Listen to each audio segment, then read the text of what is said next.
I'm calling my little interjection tonight, 3 truths and a myth about business.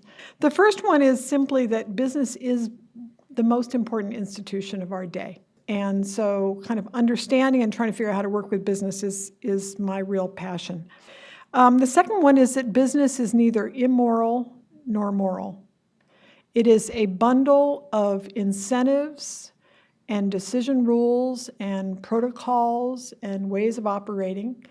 And if we want business to be aligned with the long-term health of society, we have to think about how those function. Wouldn't it be great if business was always thinking about what makes sense for society? And there are some fundamental rocks in the road that kind of keep that from being true.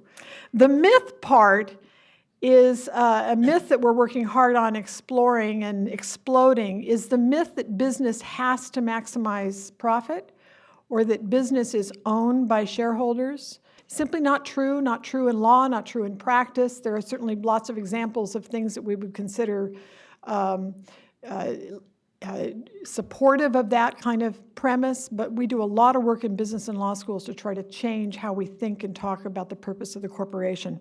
I was inspired to think about Bryant Park as a metaphor for change in the business sector. And I use this as a metaphor because when I moved to New York after business school in 1982, you would not walk into this park. Today, 30-some odd years later, it is the most heavily trafficked square piece of land on the planet. The change that took place there was rooted in an idea that was first floated among some of these corporate titans who surround the park, who own real estate on the park edge.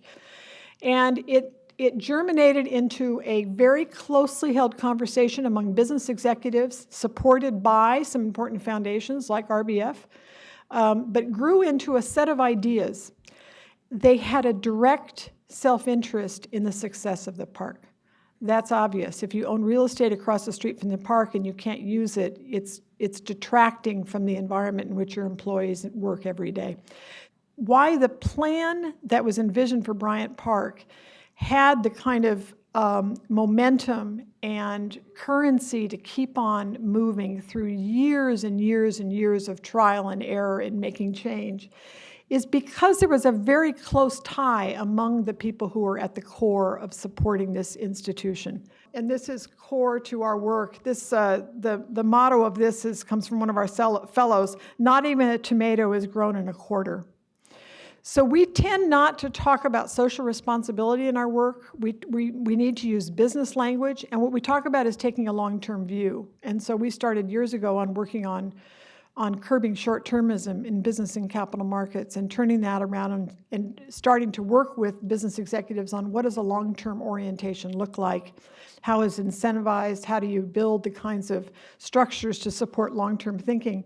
We need to be able to kind of move away from the kind of short-term pressures of the stock market and create the kind of infrastructure for business to stay at things over the long haul. So that's the last piece that I would kind of throw out there that I'm kind of continuing to work through and draw from on our experience at the Aspen Institute. Thanks.